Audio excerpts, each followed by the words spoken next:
ഉത്തരം നക്ഷത്രത്തിൻ്റെ ഒടുവിലുള്ള 45 നാഴിക, അത്തം ചിത്തിര നക്ഷത്രത്തിൻ്റെ ആദ്യ 30 നാഴിക ഇവ ചേർന്ന കന്നിക്കൂറുകാർക്ക് വ്യാഴത്തിൻ്റെ മാറ്റം എങ്ങനെയാണെന്ന് നോക്കാം.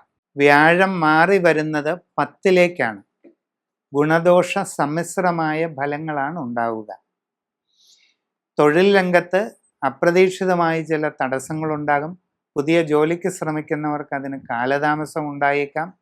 നിങ്ങളുടെ നിലവിലുള്ള കർമ്മ മേഖലയിൽ അത്ര അനുകൂലമല്ലാത്ത സാഹചര്യങ്ങളും മാറ്റങ്ങളും ഉണ്ടാകാം.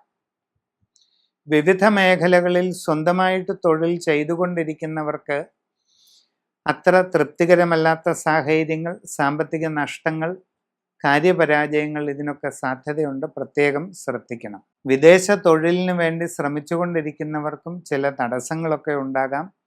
ക്ഷമയോടുകൂടി ശ്രമം തുടരുക. വിദ്യാഭ്യാസം ചെയ്യുന്ന കുട്ടികളെ സംബന്ധിച്ച് കൂടുതൽ സൂക്ഷ്മതയും ശ്രദ്ധയും ആവശ്യമാണ്. ഇല്ലാത്ത പക്ഷം ഉദ്ദേശിക്കുന്ന പ്രയോജനം കിട്ടിയെന്ന് വരില്ല. യാത്രാക്ലേശം, അലച്ചിൽ ഇതിനൊക്കെ സാധ്യതയുണ്ട്. ആരോഗ്യകാര്യങ്ങളിൽ വളരെയധികം ശ്രദ്ധിക്കണം. കച്ചവട രംഗത്ത് പ്രവർത്തിക്കുന്നവർക്ക് നഷ്ടസാധ്യതയുണ്ട്. അതുകൊണ്ട് സാഹചര്യങ്ങൾ പഠിച്ച് അവനവൻ്റെ കച്ചവടത്തെ സംബന്ധിക്കുന്ന എല്ലാ അവസ്ഥകളും നന്നായി മനസ്സിലാക്കി ശ്രദ്ധയോടെ മുമ്പോട്ട് പോവുക. നിങ്ങളുടെ ജീവിതത്തിൽ അത്ര ഗുണകരമല്ലാത്ത പല മാറ്റങ്ങളും ഈ സന്ദർഭങ്ങളിൽ ഉണ്ടാകാം.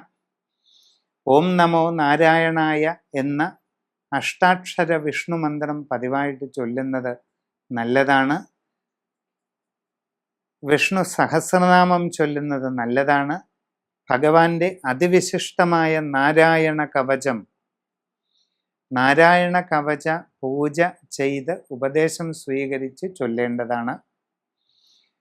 കൂടുതൽ സങ്കീർണമായ സാഹചര്യങ്ങൾ ജീവിതത്തിലുണ്ടെങ്കിൽ മഹാസുദർശന കലശവും സത്യനാരായണ കലശവും ഗൃഹത്തിൽ നടത്തുന്നതും വളരെ ഗുണം ചെയ്യും.